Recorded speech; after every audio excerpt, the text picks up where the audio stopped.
to those that are following us through the Poets and Quants live stream, CentreCourt MBA Festival in London.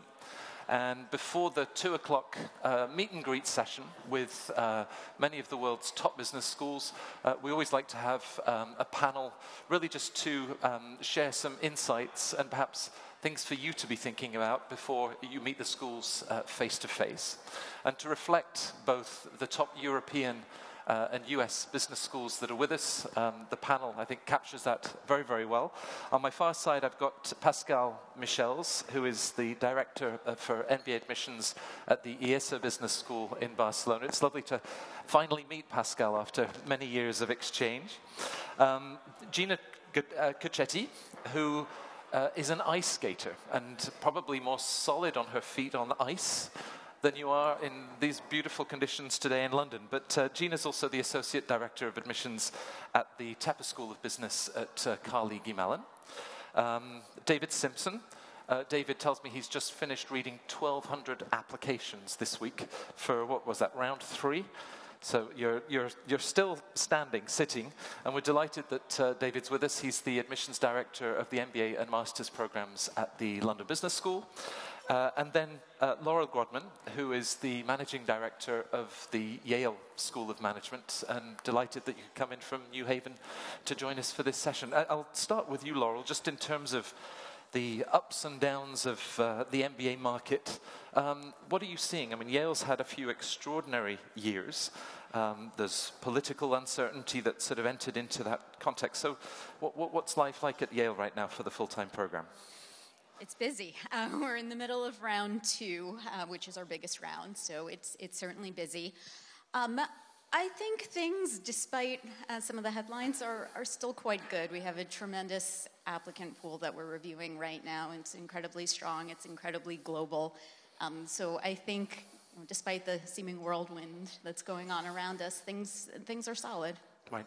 Your peer from Columbia Business School, Michael Robinson, said at one of these events that the media hasn't been helpful. We sort of take these stories, we talk about the Trump effect or the realities of H-1B visas. And bearing in mind the very international audience here in London, how is that affecting the decisions, looking at two-year programs like Yale?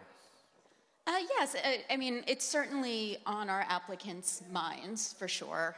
And many of our applicants, at least in the short term, who are coming from abroad, are thinking about maybe spending some time working in the US before maybe returning to a home country or a different location. So my background before admissions is in career development, and even before these maybe more turbulent times, always encouraged applicants and students to have plan A and plan B. Right. So I think being more realistic about what that plan B could look like if it's not staying in the US, but plenty of international applicants are still finding their first role in the US. It's just being smart about it, and like any job search, having that plan A and plan B and having them both be viable. Right. Now, of course, Plan B, David, has taken on a whole resonance in the UK because it's become Plan Brexit, right? And if either of us knew what the outcome of that would be at the end of March. But things are looking good. Numbers for LBS, you're still seeing very, very strong demand for a great program. We are, yeah. So we've had our biggest round 2 ever, I think it was, which was quite tiring but fantastic.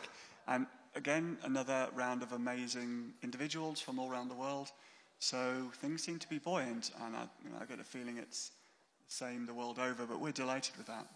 Now, of course, it would be foolish for you not to use London as well as the sort of propositions of the school. Do you see any shift in individuals? We talk about perhaps the uncertainty of the political future, but of course they also have a very global career vision, many of them, and perhaps that uncertainty to them equates to opportunity. So is that reflected in the applicants that were applying in round 2? Absolutely. I mean, that's always been the case. London, even in my time in the school, which is quite a long time there, we've been through various different things globally or locally within London, and London always comes out of it fine, and there are new opportunities that come because of these things and around these things.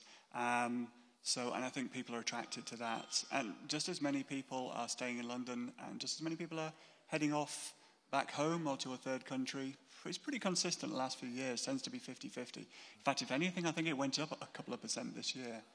So it's great, and London's going to provide a ton of opportunities, and if we potentially have changes to the sort of migration policies in terms of needing more and more international highly skilled migrants, then MBA programs will probably do quite well from that. Right, right. Gina, we've talked for many years now about this convergence of business and technology. And of course, that's something that TEPA does very well within Carnegie Mellon and one of the top technology institutions of the world. And you've just added this great new building for the business school. Tell me a little bit about how that sort of interacts with the rest of Carnegie Mellon and the sort of convergence of business and technology. I think that there's been more opportunities for students to collaborate with students from the engineering or computer science schools. You know, those are top programs. They're, you know, technology is constantly changing, and therefore the business world is. And so with our new building, having a lot of open space, there are opportunities to take classes at the different schools, and their students come to us as well. You're really seeing the collaboration and the networking occur in our new building. Right, right.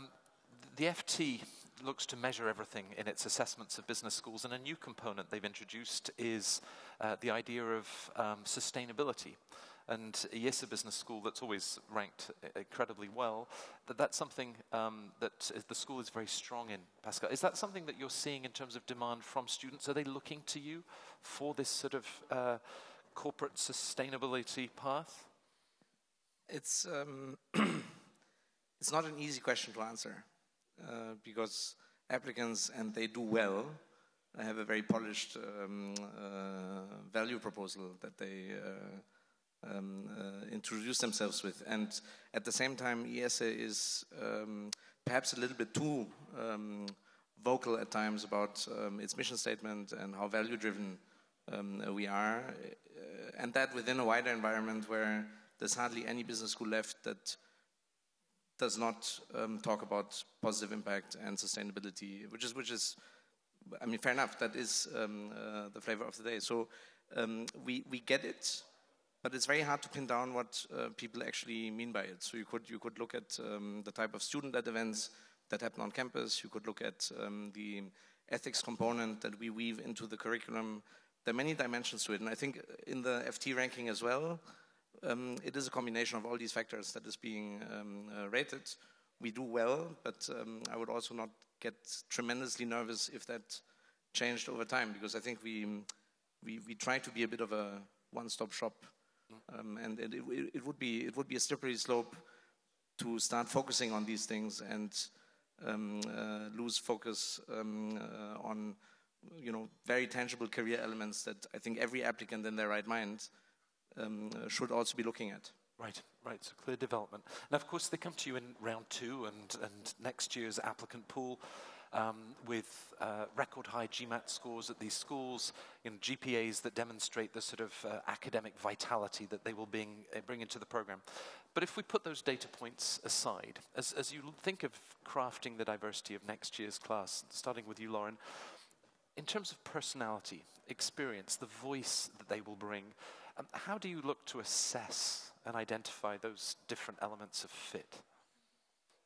So, in addition to the academic measures, obviously we're looking at professional experience, and you can gain a lot of information about the way that someone interacts with the world through their work. And so we get that information from what you tell us in your resume. We hear a lot from the recommenders, obviously, and from that, we're really looking for people who can both lead and collaborate. You know, we get feedback from recruiters that one of the things that is most valued in our students is their ability to know when to lead and when to follow. And we put you into a classroom where you will not always be the expert in things. You'll be the expert in something, but not in other things. And that's an incredibly, I think, valuable perspective to be able to have. So we're looking for evidence of that in your work and in your personal life as well. Opportunities that you've had to both be at the front of the room and be sort of a collaborator within the room.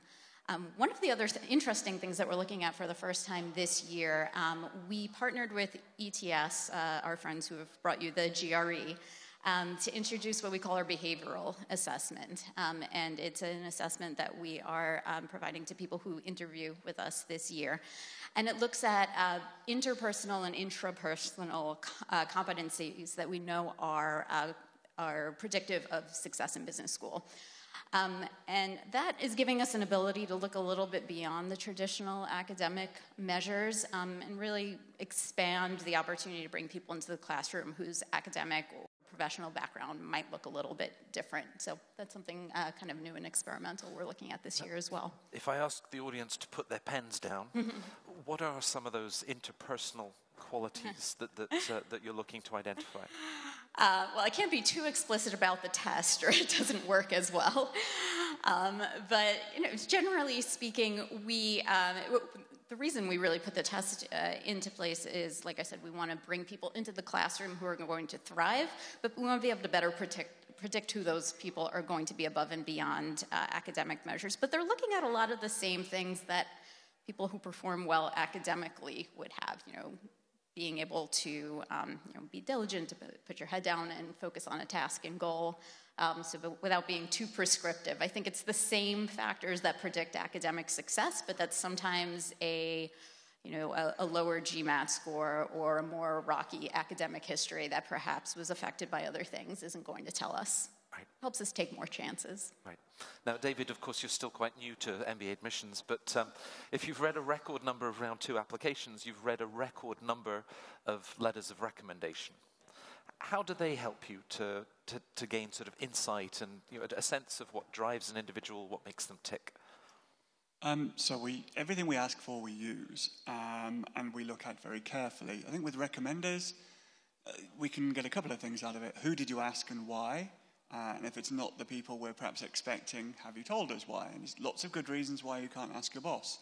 You're perhaps not telling them you're thinking of leaving. It's bonus time, whatever the reason. But so who you've asked and why can say a lot about you. Then we're very careful with the responses, because there are patterns from around the world where sometimes referees seem to take it easy on you or can be pretty tough on you. We've noticed those patterns. So we don't tend to think, right, how has this question about your weakness been answered? And let's focus all on that in the interview, because we've asked the referee what your weakness is. Most of the time it will be, works too hard, and things like that. But we're sensible and careful how we use them. But it's another data point, and it's perhaps a good point to start a discussion rather than something to really give you positive points or negative points. So like everything, we're careful, but they're useful. Otherwise, we wouldn't ask for them. And are you then sensitive to culture?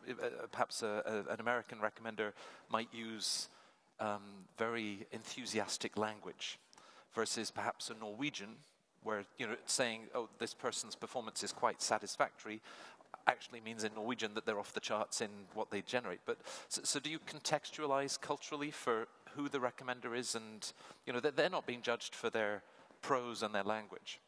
To some extent, yeah. So we will perhaps knock the edges off the positivity or the negativity with that in mind. But we're not, I think it would be a bit clumsy to do it automatically.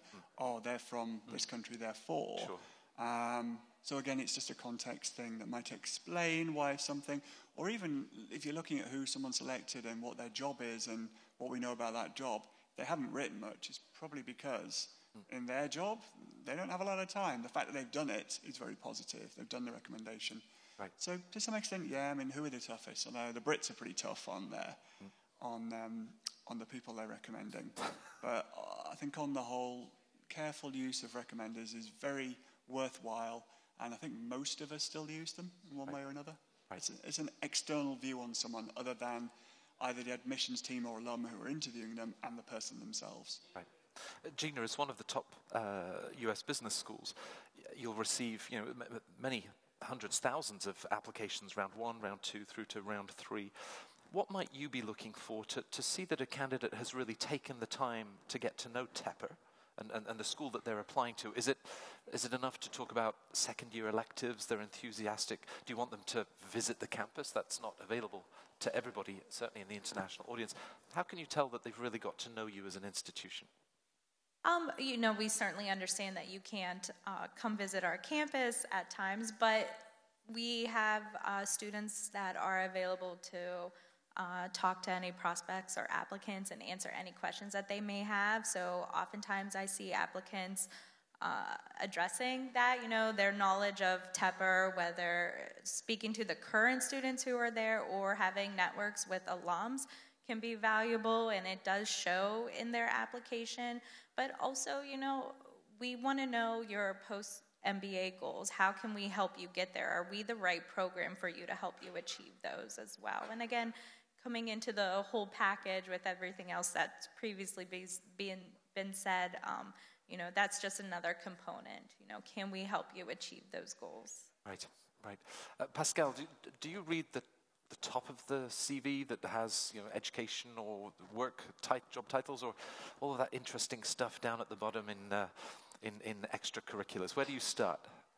It's a funny question, because I think you know where you're going with it. And the most interesting stuff is at the bottom of the CV, in my opinion. You go through a CV looking at geography, maybe some brands that you recognize, try to see a bit what the functions are, but then your eyes linger where you see the karate black belt, the professional dancing, climbing some mountain, whatever it is.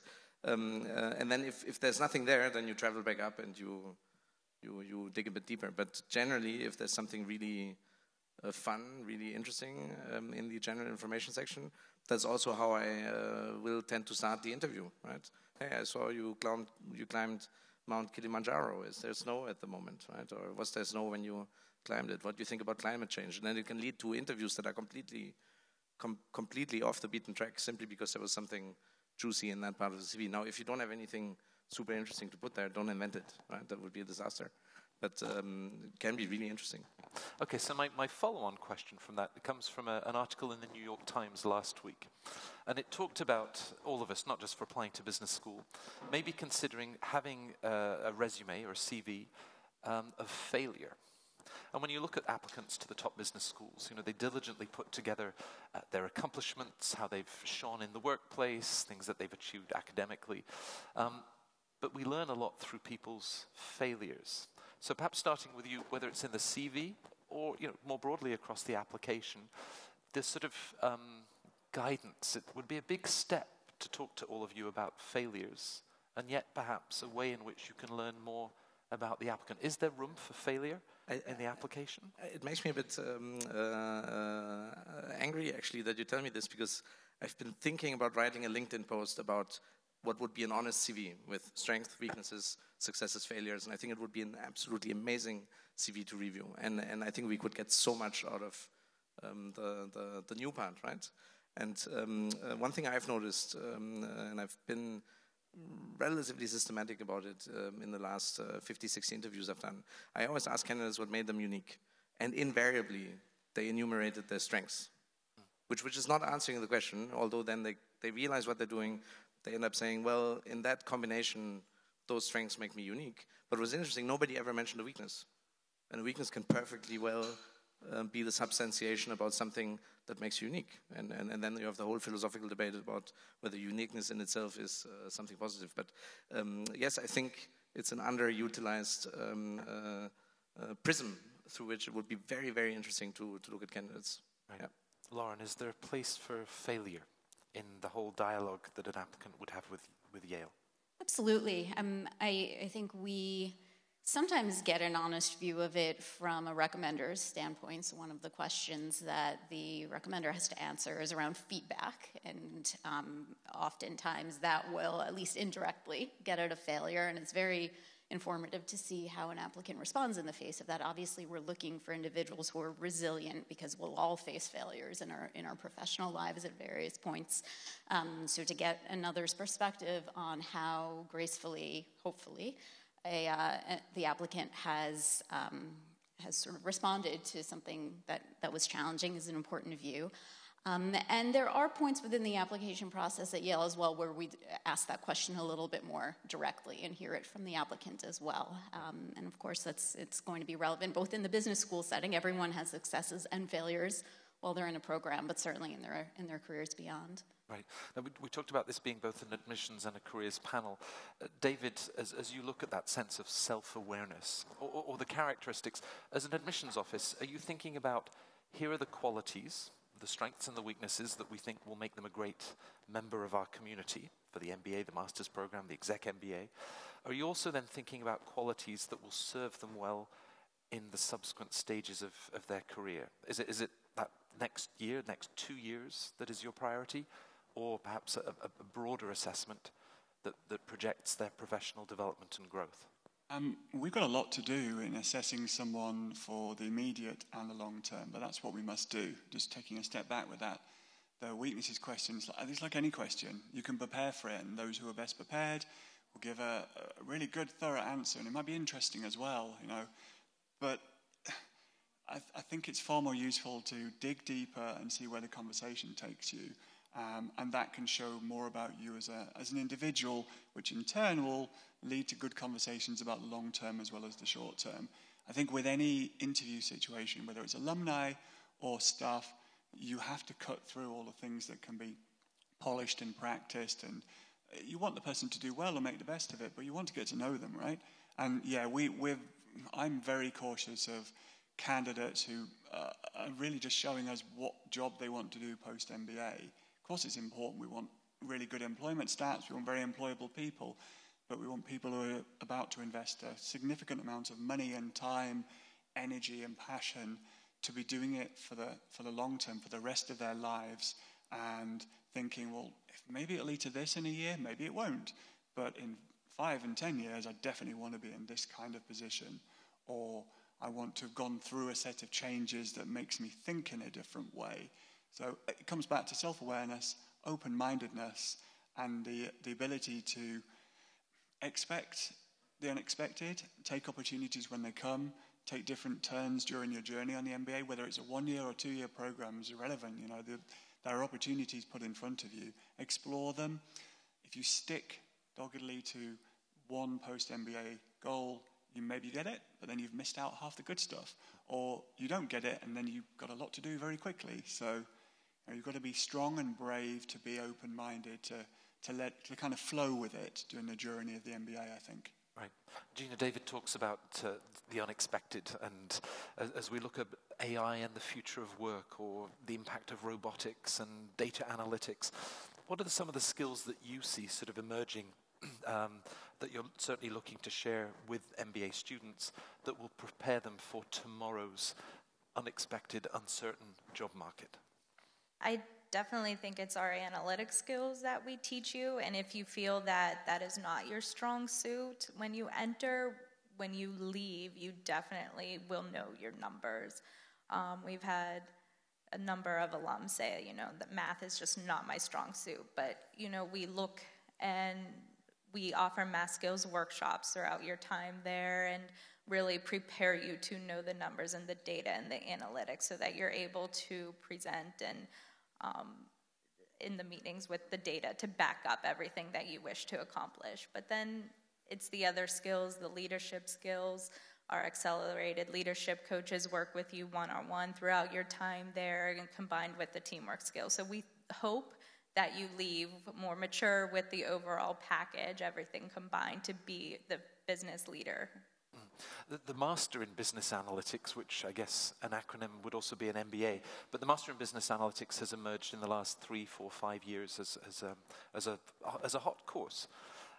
How would you then sort of distinguish where that focus on business analytics with that program, where the MBA might be a better fit in terms of where a person wants to take their career? Because there's a lot of quant and a lot of analytics focus in that Master's in Business Analytics. So how would you distinguish those two and what might be right for an individual?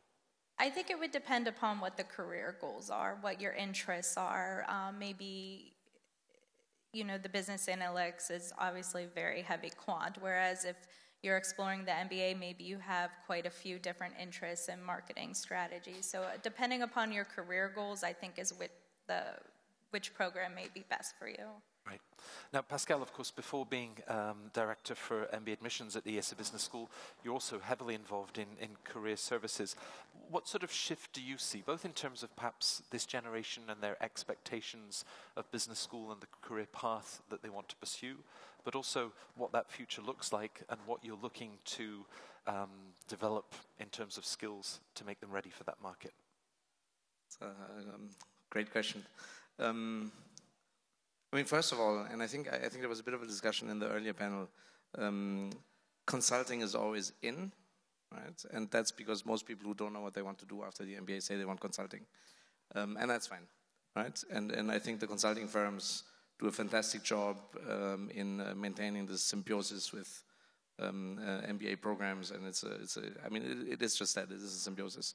The irony of the MBA is that, as opposed to the other MBA, the more analytical master degrees, is that, or the way I look at it, is that it teaches you the skills, it allows you to develop the self-awareness and the maturity that you're going to need say 10 years after graduation, when you're going to be promoted into a role where you have to manage people, right? And that creates this tension where the end game for us is to make sure that 10 years after graduation, you're going to be great leaders, you're going to be able to deal with people, and dealing with people means dealing with their emotions. But in the meanwhile, you need to sort of fill those 10 years, and while going through that ascension, you'll have to do some technical work to do, right? And of course, a lot of the conversation gets hijacked by these short-term goals, because you have a loan, most likely, that you're going to have to take on, and then you have to find a job that allows you to earn out of that loan. So you need to understand the recruiter portfolio of the schools that you target. You need to understand these recruiters' ability to help you pay back your loan, and then lofty 10-year goals about how am I going to lead people, and what kind of a leader am I going to be, fall into the background. So in career services, we're very short-termist. And I think the big shift, and this is news to no one, is essentially from finance to tech. I think all schools here in this room are very grateful to Amazon, because they're gobbling up MBA graduates around the world. But tech has come to mean pretty much everything, right? It goes from tiny startups in pretty much any sector. You can literally take any combination of first N letters of a sector and add tech to it, and you will find a honeycomb with 50 to 150 startups in any of the main business hubs in the world. So it's a bit of a catch-up, but right now I would say that consulting and tech are the sectors, if you can still call them that drive the whole conversation. Right. Lauren, this afternoon you'll be talking to a very, very international audience, and with 65 nationalities in the classroom in the MBA, yes, European business schools have always had very international perspectives. But that's something that your dean in the last 8 years, Ted Schneider, really made a point of. A US business school with a very international mindset. Can you explain how that matters to you, and therefore what you're looking for in that experience? Right. I think it's very core to our mission. Our mission is to educate leaders for business and society, and what that means today is educating global business leaders. Business is inherently global. Even if you plan on spending your entire career in your home country or your country of citizenship, you're still going to be competing against global competitors, investing in global markets, working on global teams. So there's really no such thing as a truly domestic career. So that's where we need to focus. I think SOM has always been a global school, but I think Dean Snyder has really kind of put a point on that and made some pretty big innovations in the space. So the first being, sort of a foundational thing, being the establishment of the Global Network for Advanced Management. So about, 6 years ago, Yale took the lead in establishing a network of, it's about 30 business schools across the globe, and there's a lot of innovation that has come out of that. At SOM, we have what we call the Global Studies Requirement, and I believe we were the first U.S. business school to actually require our students, as part of the core, to have some kind of deep global engagement during the time they're there. And that can look like a lot of different things. I don't have to go into all the details now, but again, coming back to this idea that business is inherently global, it's important to have these experiences during the time you're in school. so that you can put them into practice. And so I think SOM is truly a more global place. It's also the student body as well. We have, I think our most recent class had nearly 50 different nationalities represented. So having that perspective in the classroom goes a long way as well.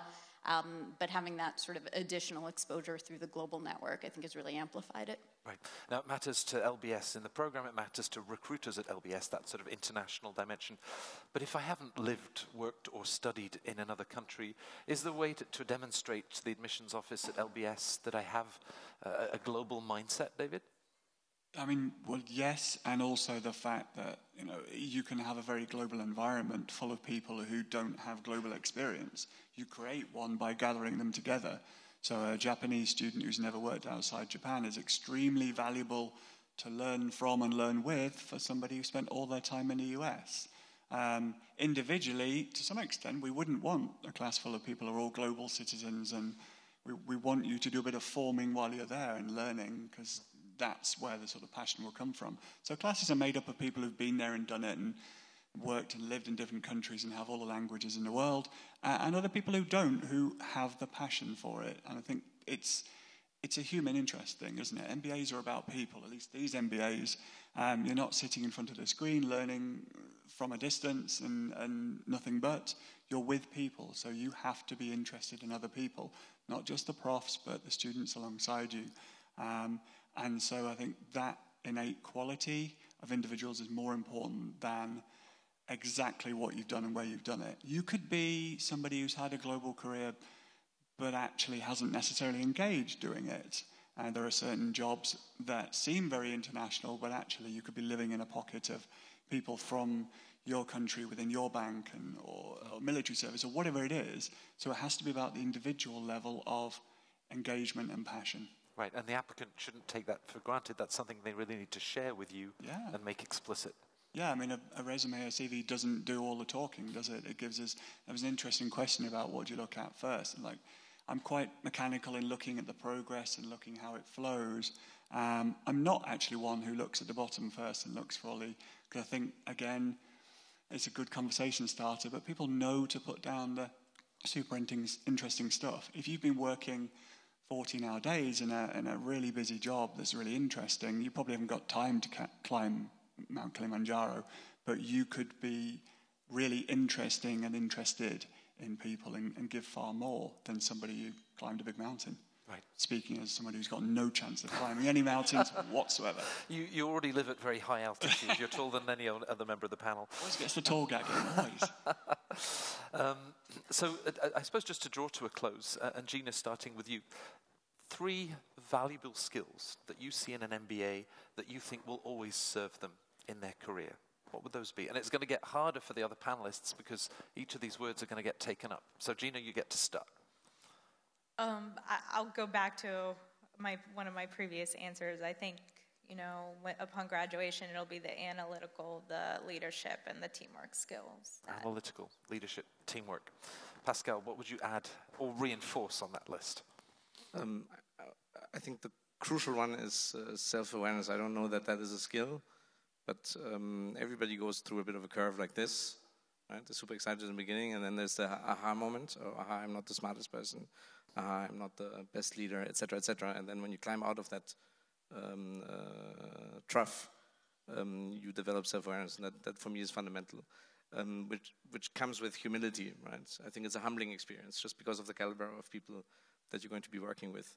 And because there need to be 3, I'd agree with leadership. I mean, the outcome of all of this is your ability to lead others, starting with yourself. And where that leadership draws on the humility and the self-awareness that you've identified. Lauren? So humility got stolen, but I would emphasize that as well. Along with that, I'd say curiosity and sort of open-mindedness, willingness to learn. That's going to be important in an MBA program, but certainly beyond as well. And ability to deal with ambiguity. Great answers. David, you've had more time to think about this question than anybody else on the panel. One way of looking at it. So adaptability and that skill to be able to take a different route as opportunities come along. Courage as well, I think, to challenge yourself. Don't go into this going through for the easiest route. Be brave. Be braver than you are during your normal life. because it will be challenging, but you need to keep pushing, because this 1 or 2 years is only going to be there once, and then it's gone, and you do not want to think about the things you wish you'd done. And then for me, just that self-awareness, the global awareness and global passion. But again, it comes back to interested in people. Well, if you've been using Hoover ahead of this event to connect with others, I'll make sure that we share all 12 or 11 or 10, because I think we had a couple that were sort of reinforced and emphasized, but it's a great wish list. You may not feel that today you capture all 10, 11 or 12 of those, but that's part of going to business school, I guess, to be able to develop those skills, that level of self-awareness, bring that curiosity with you. So thank you for sharing those insights and, of course, everything else on this panel. I'm sure the audience will look forward to talking with you at much greater detail for the rest of the afternoon. Thanks very much, everyone. Thank you.